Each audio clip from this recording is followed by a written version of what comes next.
I'm Chris. And I'm Jesse. And this is Raw and Real Podcast. We are professional photographer and videographers. And we'll be talking about everything photo and video and everything you need to know.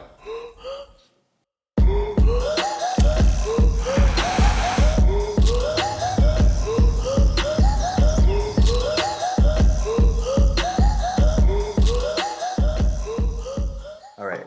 So we got these. Action. And no no way to use them. But we have them. We're making steps. It's funny because we're like, yeah, we're professional wedding videographer. But we were not professional podcasters. No. That's the difference. Yes, we didn't have really any true podcasting equipment. Nothing. We have everything camera. for weddings. Yes. Everything for weddings. So we're using lapels now. Yes. And which is obviously much smarter than the last time. See, I call them lavalier mics. Lavalier. You call them lapel mics. It's a Lapel, difference. lav. Same thing, but I just don't correct anyone. So whatever they end up I'm saying, not correcting. I go, yeah. Yes. But these are sick. They're from Rode. Yes. Rode pod mics.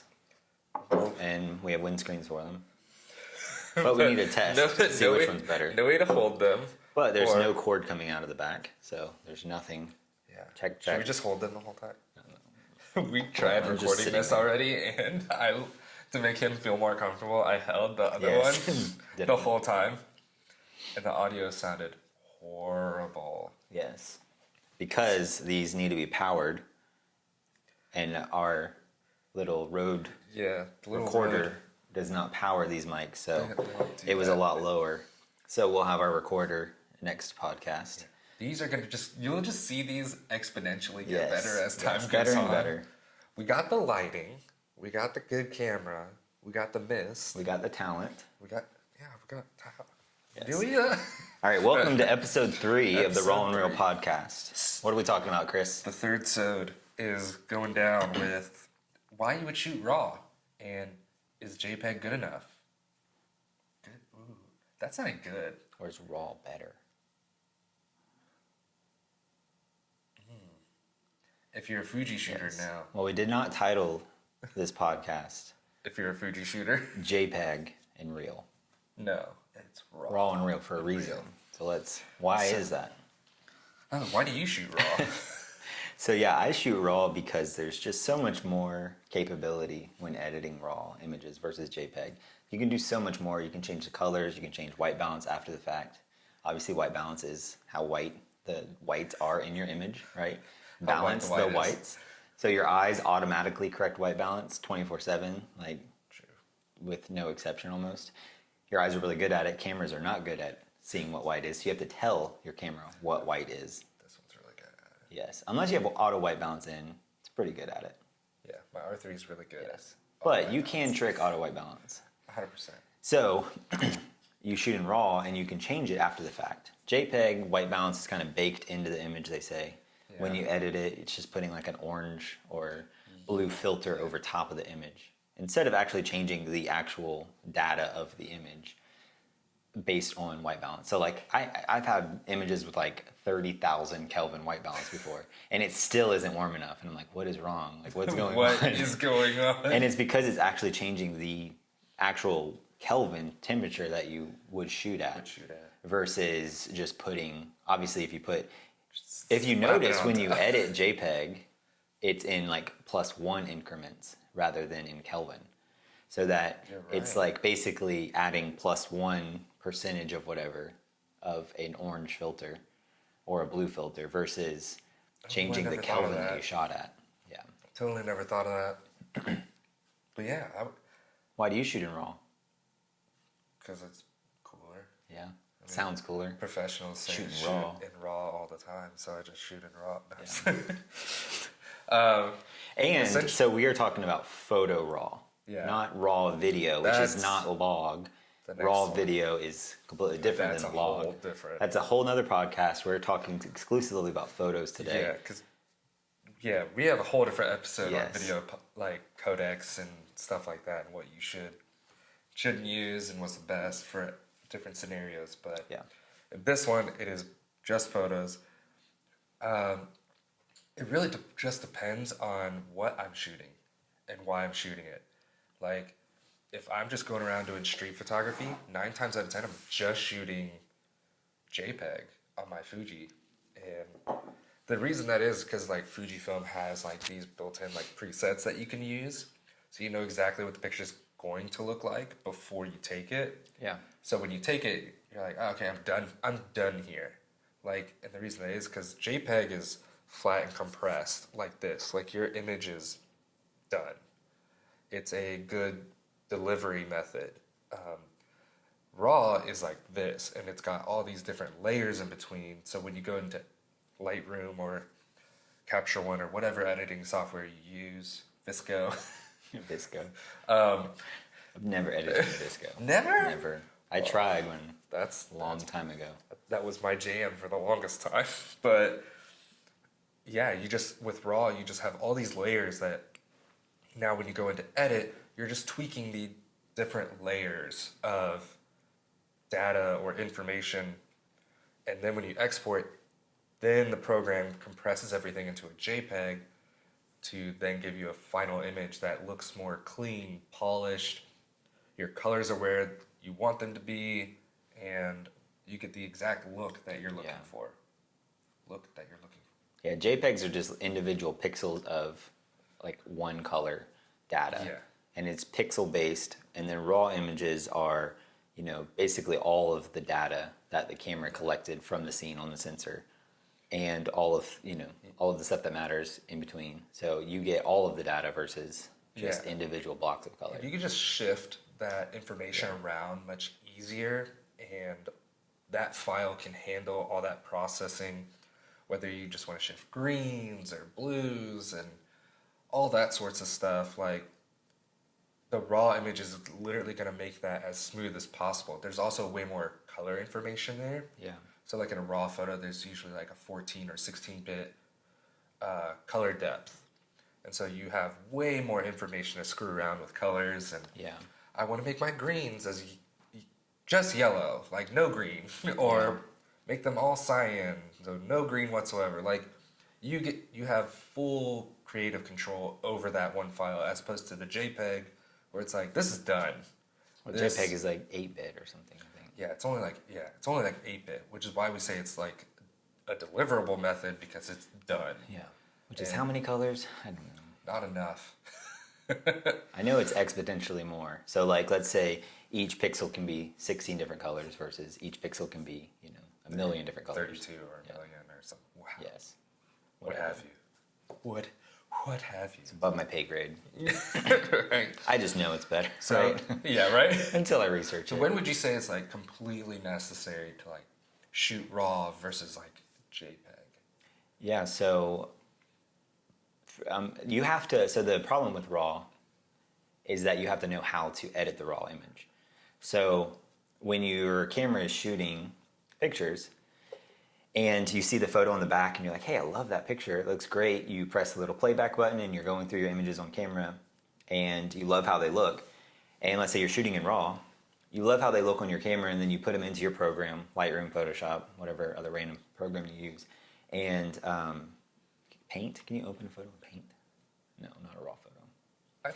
Anyways, so. You open in Lightroom and you can see the photo. It's really flat, low contrast, no saturation, and you're like, what is this? It does not look how it looked on my camera when I took it. Who took this garbage of a photo? What is this? And you can't just hit export as JPEG and then you get the same photo as your camera took. It doesn't work that way. Your camera actually edits the photo for you, puts some contrast, puts some saturation in there, and bakes a white balance into the little JPEG and creates a preview image for on camera. So you see a version of what your RAW photo could look like if you edit it the way that Canon edits it. And so after the fact, that's all your decision making up to Canon. That's how it looks. So it's beneficial to shoot in RAW when you know what to do with it, and you have the program and the software and the knowledge to edit the photo and then export it, and you have the space to take these photos, because they're going to be a lot larger in size. Like 32, 40 megabytes versus 8 or something. Yeah. And even though they're the same megapixel, they're different storage that you need. And so once you're first starting, I say JPEG is great because Also, cheaper cameras, raw photos aren't comparable to more expensive cameras, raw photos.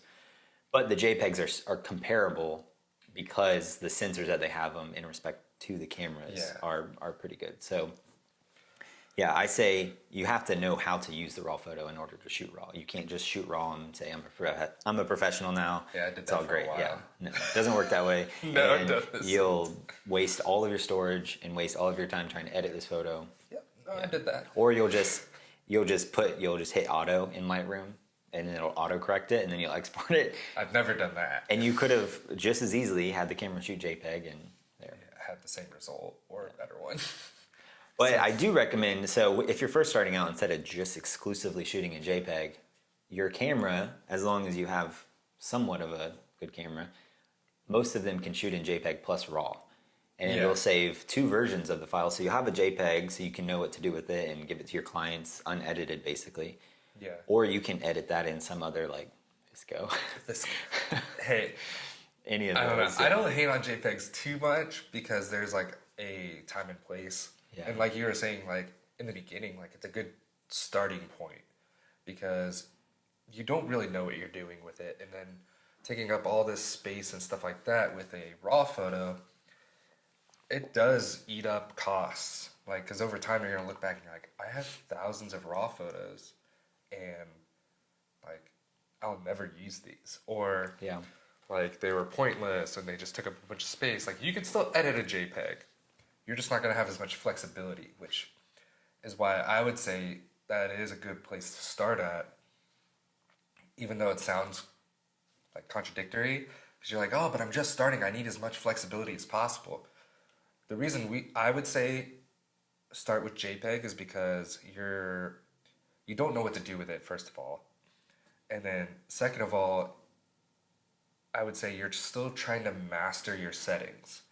So like, yeah, you shot in RAW, but it still is not the save everything. You still need to know how to expose, make sure you know what your aperture is supposed to be at, your ISO. That, like, not knowing those things, RAW is not going to save your photo. Yeah. It will help you out in a certain situation if you just don't have the time. Like, there's been times where we've shot weddings where I'm sure, like, I completely botched the settings, shot the photo, but because I know how to handle the raw photo, ended up saving that picture. Yeah. And It's amazing what you can bring back with.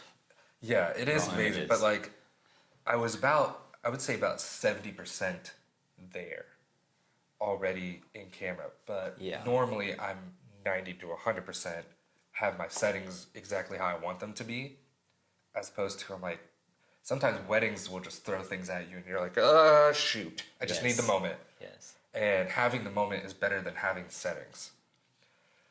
Which is, I would say, still goes back to like knowing the rules before you break them. Yeah. Like, and that would still be like knowing how to work with a JPEG before knowing how to work with a RAW is much better for you because you know how to work with a limitation as opposed to something that doesn't necessarily have a limitation to it. Yeah. There's still quotes with that because you can still blow out the highlights Yes. and black out the shadows and things like that. There's still limits to it, but you just have a lot less. But I don't know. I would say One time when it benefited me really good was I was at a wedding shooting it on a rooftop at a marina, and it was like midday, like 3:00 or something. Yeah. Ceremony.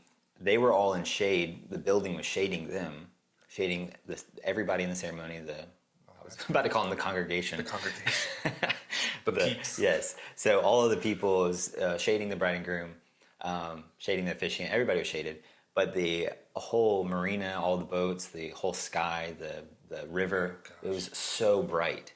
And so out. shooting that in JPEG, you wouldn't have been able. You would either had to have a white, sky, or had a like dark black, people with shadows. Or Congregation. So you could either choose one or the other. But with RAW, I was able to expose in the middle and bring back down the highlights of the sky, of the water, and then bring up the shadows of the people and make it not look HDR, but make it look more presentable. More presentable. So where you could see both. And that, in that sense, because I knew what to do in that situation. Exactly. I was able to save it in editing. Yeah, because you knew how to expose for Yes, that. because But if I would have still just exposed for them and left the yeah. sky blown out, even a raw photo, you not gonna can't. save that. Once something's blown out, there's no data there. Yeah, it's just so blown out means white. zero data, and it'll just be white, and it can never come back. Even if you take highlights all the way down, take tone curve down, the only thing you can do is bring that white point to less white, but it will always be no data. Yeah. And then you'll be able to see the difference between a blown out white versus a highlight, and you'll be able to start to see the pixels even in a raw. Yeah.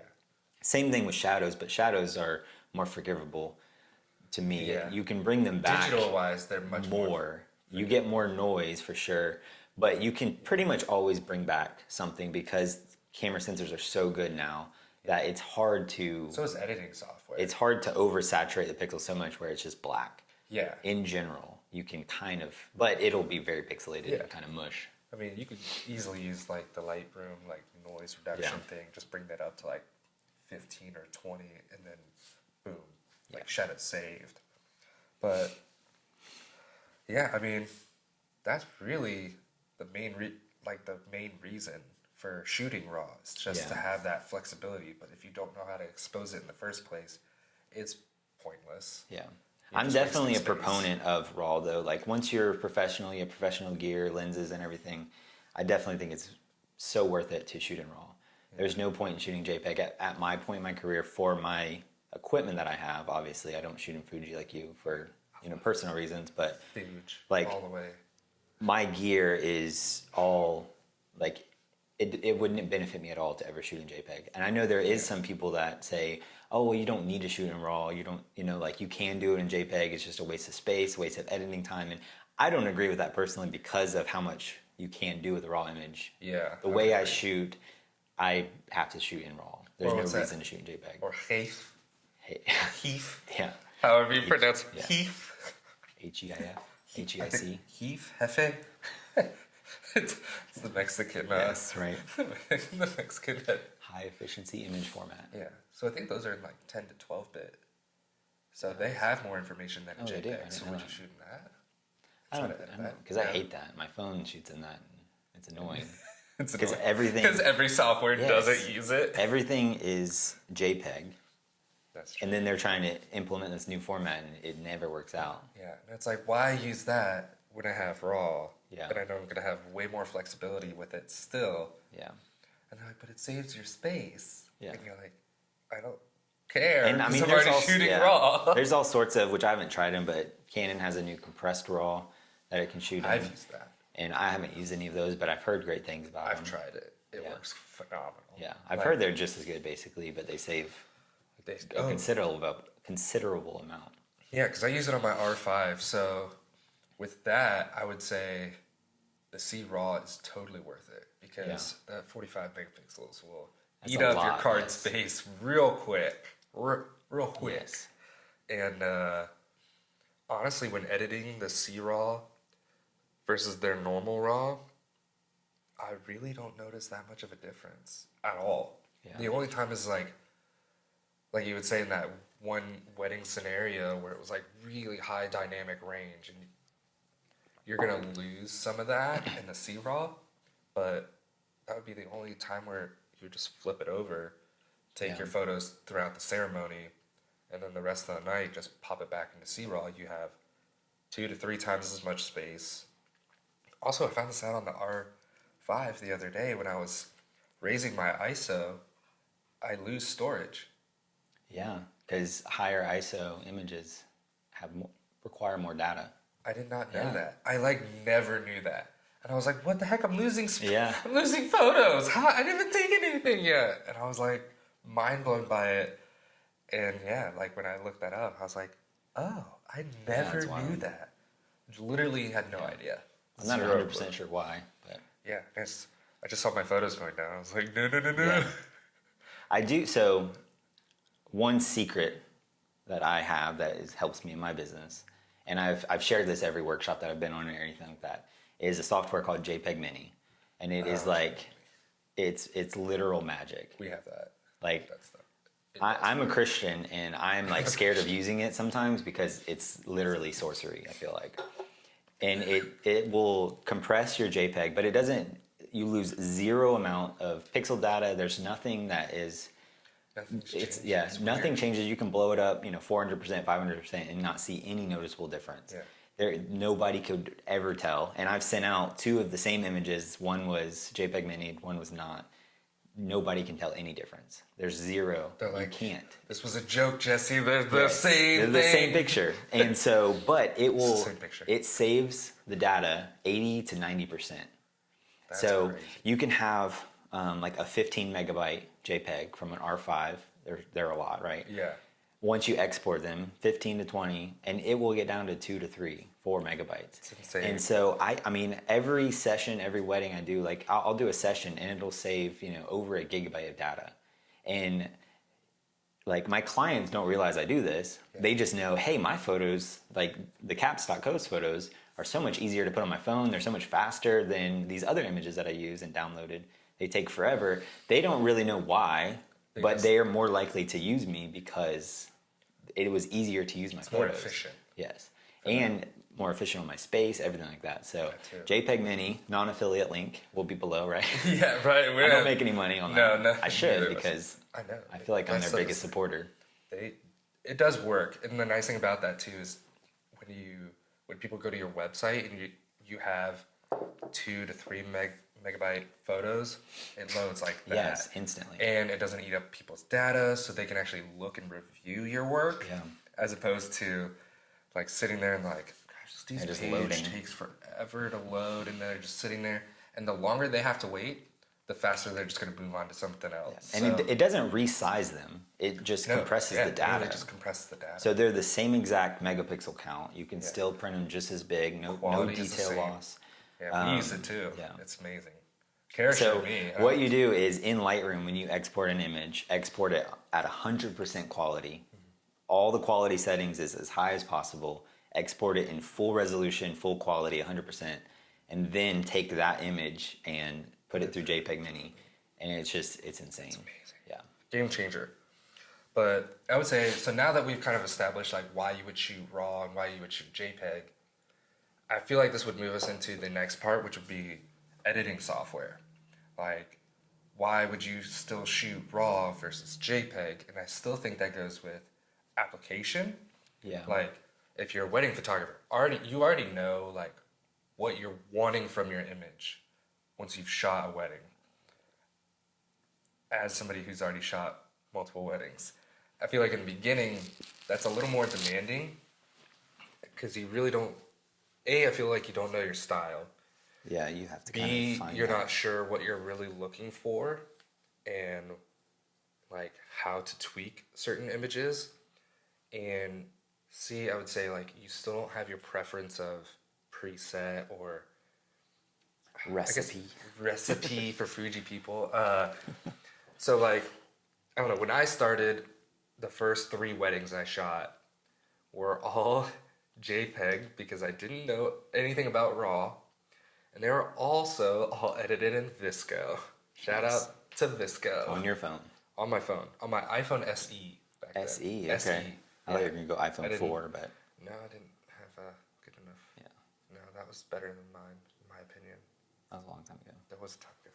It's an ancient ruins. The iPhone SE. The iPhone SE. Visco app. You didn't shoot them on the app though, on your phone. I did not shoot them. You shot them on your my camera. SD, yeah, on my card. And then how'd you get into your... I had the adapter. Okay, yeah. So I bought Lightning the adapter. to SD, remember that? So that's a pain in the butt too. Because then your phone just goes, what's this? Oh, you have a card. Did you do this because that's just what you knew? That's all or I you had. thought that was the best? Okay. No, that's just literally all I had. Yeah, Lightroom Mobile did not exist at this time. No, Lightroom Mobile wasn't a thing.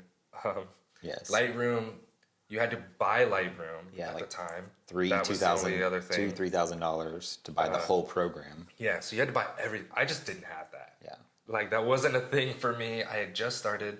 The most money I'd ever spent was like $600 or $700 on my camera body then. Okay. And like a lens, an extra lens that besides the kit lens.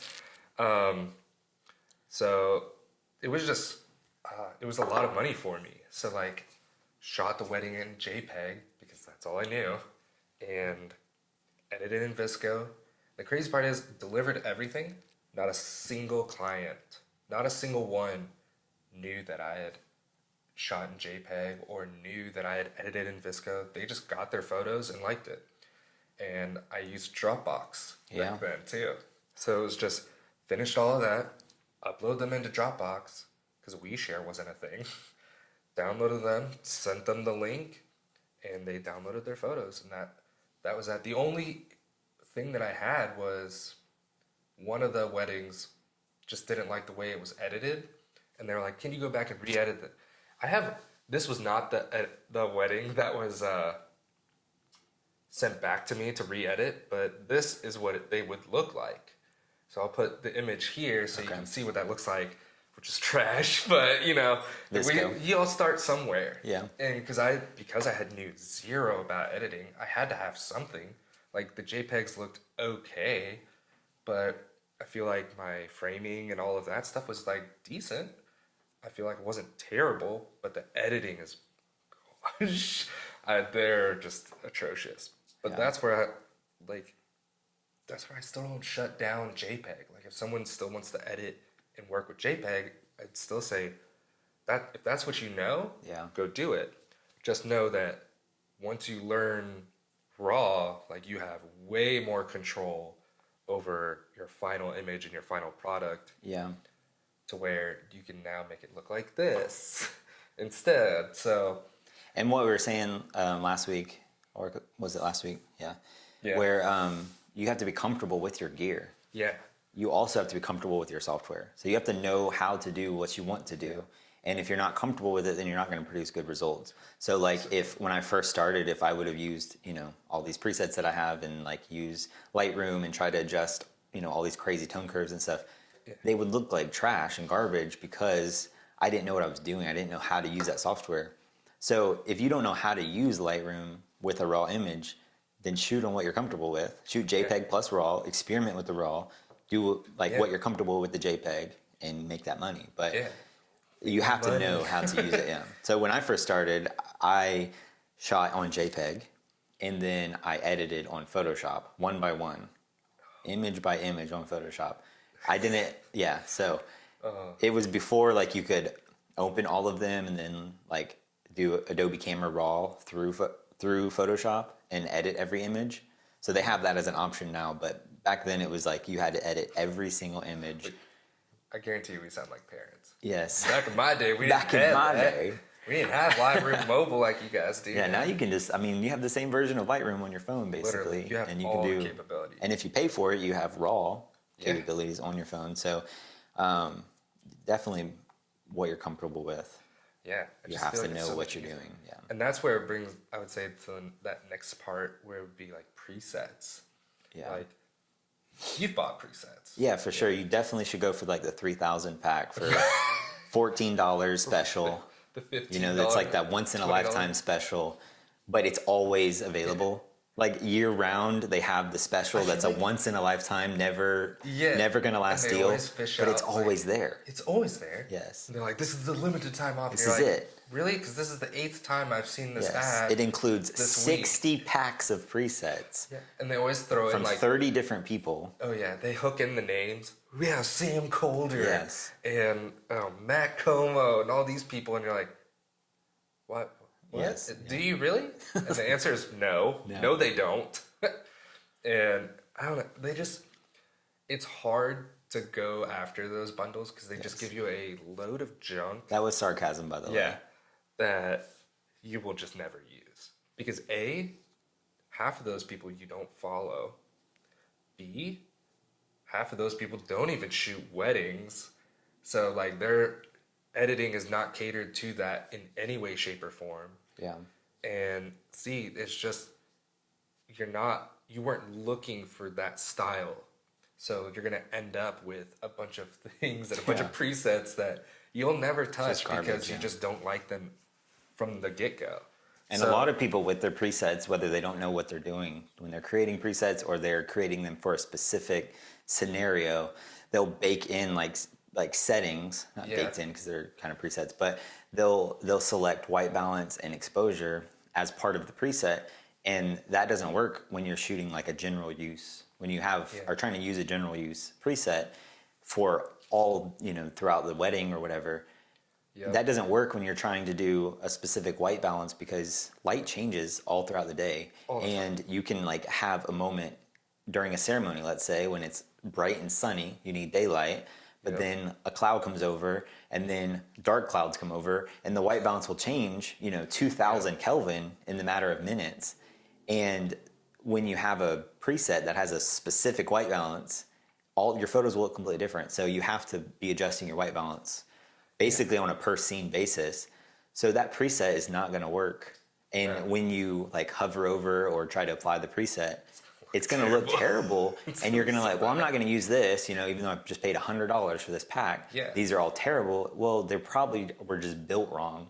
And they're probably good presets. That were built for a different camera or a different setting. Different presets have camera calibration. And if they calibrate it specifically, like the good preset makers, they ask their community for tons of different images from different cameras. And they try to make the preset as applicable to all of the cameras. Very universal. Yes. So it's not going to match completely camera to camera basis. But they want to get as many different cameras and as many different profiles, as many different shooters, settings, to try to get them to look the same as possible. And the bad preset makers only try it out on their camera, or they just give you the presets that they use that are built for how they shoot, because each different preset requires a different way of shooting. Some people like them really exposed, some people like them underexposed, in the middle. Flat. Yes. So really contrasted. You don't like so many different scenarios of editing. The presets are built for different things, and if that preset is only built for one camera, then you're screwed. Yes. So you can't, like, when you're trying out different presets, you really have to know what it's doing to the photo. So find ones that you like from, like you said, photographers that you like. Like hunt down those photographers. Be like, oh, I love this person, this person, and this person. What do I like most about theirs? Find your favorite one, and actually go out and buy. Well, you don't have to leave anywhere. Yeah. But go through their links and like buy their preset. Go to their store. Right. Find their store. Hunt them down. Go in there. Kick in the door. Yeah, and apply the preset and figure out what it's doing to your photo. Is it affecting tone curve, camera calibration, hue, saturation, luminance? Like figure out what it's doing in the actual software so that you can figure out what you like, what you don't like. Like I bought this one guy's preset because like I absolutely love the way he made his greens look. And I'm like, I spent like super lime green. Yeah, no. Bright lime. Gosh, that's terrible. But I spent 6 to 7 days. I like screenshotted his photos and put them as the reference. 67 days? 6 to 7. Okay. Yeah, 67 days I spent in my room. 6 to 7 days in my room with his photos as a reference and trying to match that green. I could not for the life of me do it. I messed with tone curves. I messed with hue saturation, and I was like so confused. I'm like, how is he getting this? So I ended up buying them because I was trying to be cheap and make it my own. But once I bought it, it just clicked. As soon as I saw what he did, I was like, oh, that's how he did it. So literally went and did that in my own preset to make my greens that way. Found out it doesn't work that way in my preset.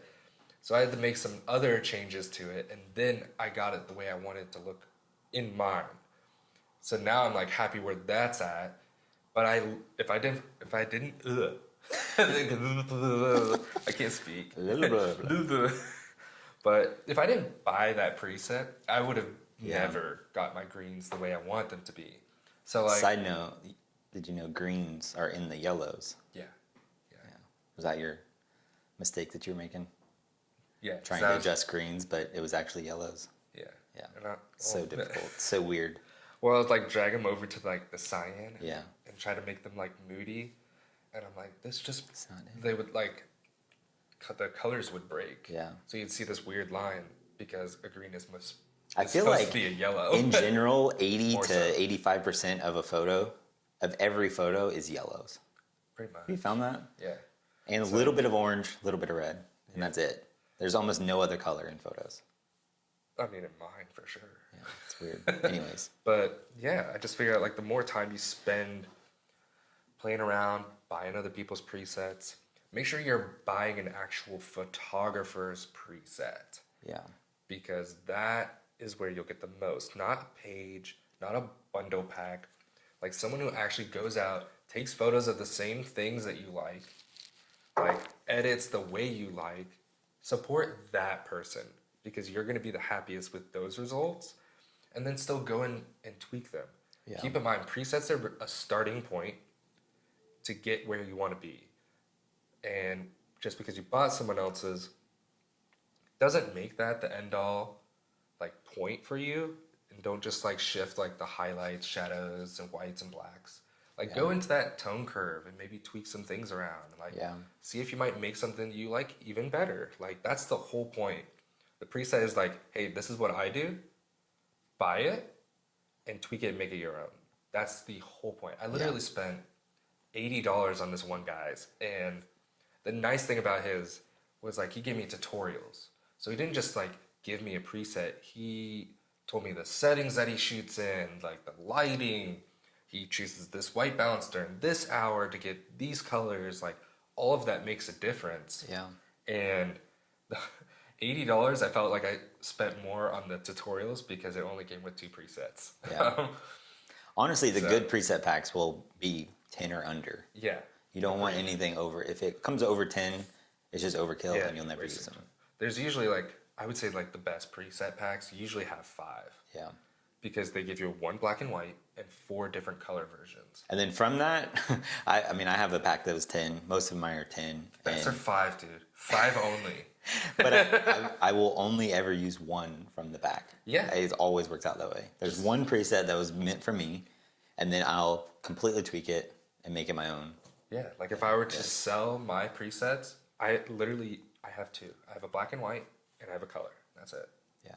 Like, in whatever setting the color one's in, like I just tweak it and shift We'll it both around have to an that. announcement in like 6 months for preset packs. Packs. I don't know if I'll ever sell mine because I feel like it's very, very niche. Yeah.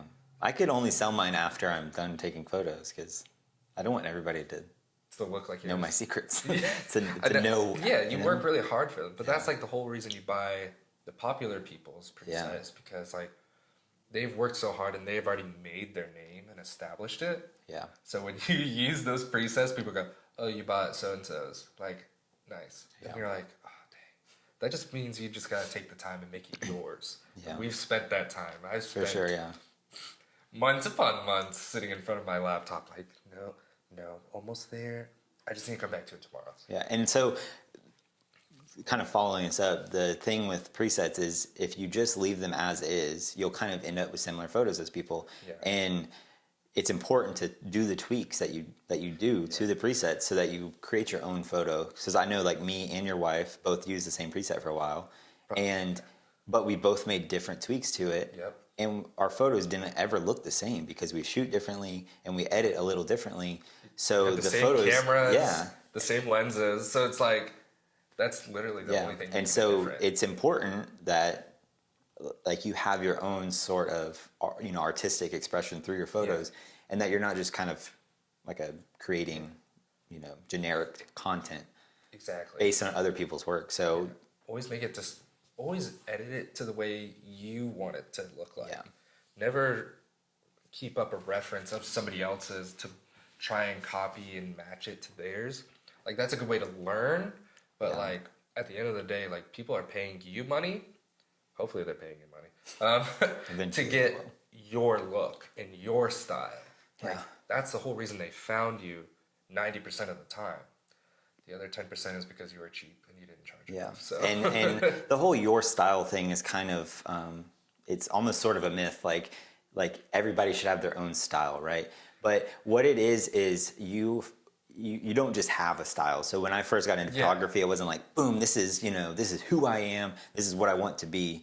you have to experiment. So you take photos, experiment with one. Like there's a couple different well-known styles. So like light and airy is a Yeah. style. Dark and moody. Super bright highlights, super bright shadows, very bright and kind of yellowish, limeish green. And then there's dark and moody, which is kind of really, really dark and really, really creamy sometimes. But there's Subdued also colors. like warm dark and moody. There's cool dark and moody. Yeah. And so Then there's you have multiple Sony. different They have their peep own green. teal. They're their teal and orange look. teal and like, orange. So then you have like bright and warm. You have all these different types of styles. I call mine more of like a warm cinematic is kind of how I'm going for. And you have all these different styles. You have to, the only way that you're going to know what yours is by experimenting with different things, combining different things, and kind of creating your own look from that. And then that's how you get to your style. It's not just like overnight, like this is who I am. No, it's the same way as like finding your friends and how your personality shines. Like, like the more people you hang around that shoot dark and moody, like, you're eventually going to edit dark and moody. Like that's one of those inevitable things. Yeah. You'll still do it your own way, but you'll end up having that look. Yeah. Like I've just always admired like dark and moody photos. Like I just love the dramatic look that it adds into a photo, but I also love film. So film has a very flat look sometimes, and depending on how it's shot, like it can have a moody but flat look. So that's what I've ended up on, and pinky tones and stuff like that. But it all just takes time, like who you follow and like make sure like who you're trying to edit after. That's all contributing factors to how you're gonna find your style. And buying those presets are just gonna kind of help speed you that way, because you're gonna find out how you got those colors, how you got that look. How did you flatten out your image that way, like to get that look to it? Did you bring up your shadows to fade them a little bit? Like all those different things you'll find out more so through buying people's presets, screwing around in Lightroom for endless hours like we have, like, but that's where it kind of circles back around to where it's like, do you need all that? Because you might be able to get away with shooting a JPEG. Because I know people that like literally take their photo and they add like just the slightest tone curve to their photo and they're done. Yeah, they like that in-camera color. Yeah, they love everything that happens in camera, so why would you strip that away if you're already getting what you want? And it just takes like a little tweak. You could save yourself a lot of time, a lot of money in SD cards and stuff like that. And like, what was his name? I think his name was it Ben over in Utah? That's how he shoots now. Like, he used to shoot raw and do all this stuff to his images. And now he literally just shoots in JPEG, barely edits. He made a tone curve preset for his JPEGs, clicks it, and he's done. That's it. So, like, it really just matters what you're most comfortable with, like you said in the beginning. One more point about finding your style is that, and I talked about this on another podcast I did, which we're both going to be guesting on at separate times. Yeah. What is it? 626 podcast. Yeah. With Scott and Tori. So I just did one with my wife as a wedding. Should definitely go listen to that. We'll have it's links like the below. whole Hopefully. creative community. Yeah. I love it. It's so good. And then Chris and your wife will be on it, right? Yeah, we haven't recorded yet. Yeah. Okay. So they had COVID when it was our turn. We're like, we'll wait. Yeah. We'll wait. Probably good. So, anyways, go watch that or go listen to it. It's an audio podcast. Go listen to that, and you can hear more about kind of how me and my wife do weddings. But one thing I talked about was about my style, and so I started out when I first got professional full time. I started out in light and airy style because I thought that's where brides were. I thought that's where the money was, and I was like, this is what brides are going to want. So I should edit like this, and I didn't get the fulfillment that I used to get from taking photos. It was kind of like I was just creating work to get paid, to get money. And that's not a style when you're just doing it for money. And I wasn't ever really in love with my photos. I knew I created good quality content, but I didn't love them. I wouldn't want those photos of myself, you know? And I didn't fully find my style until I experimented by changing it up. And once I experimented, I found what I liked and I found what made me happy. And now, like, my photos are an artistic expression of myself. Exactly. And once you find that, that's when you start hanging out with more of the people that shoot like you, because that's what you like. And Exactly. it just kind of works out that way. But you don't know it until you start experimenting Yeah. with those. Like, it's funny because me and my wife worked together. We just shot this. It was a beautiful moment. I freaking loved it. Literally anybody could have shot this, and like, I would have loved it no less than us shooting it. Like, it was just beautiful. They had this one little like sunroom in their apartment that she got ready in, and my wife took some photos in the room, and I saw this glass door, and I was like, oh, I am using that. Like, I'm more of like a shoot through and Yeah. like use different elements. I like layers to my photos. Perspective. Yeah, my wife uses more so emotion to sell the photo. I like using layers and stuff like that to have depth if I'm not capturing emotion. So like, we have the same image, but just captured two completely different ways because we see things very different. Probably edited different too. Yeah, no, very different. Mine's like moody and film-like, and hers is, I don't know how to describe hers. She says warm, creamy, and Dramatic? I think she uses dramatic to describe it, but I won't speak for her. We'll let her say it. Yeah. Just go to her Instagram. But We should do a guest episode with wives, instead of us. It's them. just have them do the whole Yes. thing. Yes. Not That be would in be here with interesting. them. Just have a wife I take have no over. idea what they did. Yeah. Yeah, Anyways. that would be. I feel like I would have to give them a topic. Oh yeah. Yeah. Otherwise, they would probably just sit here and ramble the whole time. I mean, not like we don't do that. But. Yeah. So I mean, that's it for this one. Yeah. We will have better audio, Better equipment. in here sooner than later. This will be. Right? Hello. Like, oh, that. Just to not, It'd be so nice. Not have to hold it, right? Just hands free, sucker. which we're hands free now, but I know, but this just looks cooler. This looks so pro. yeah. Like, I'm looking at this now, and there's no arm holding it besides mine, and it's just like floating. Here you Like, go. like just to be able to kind of, my stomach is grabbed. Do you hear that? Golly, I need to eat food. All right. Thanks for joining us for episode. What is it? 3, 4? Three. Oh yeah, I don't know, episode 3. 4. Episode 3 of Raw and Real Podcast. Yeah. We'll see you, peeps, See you next week. on the next one. Yeah, 48 minutes.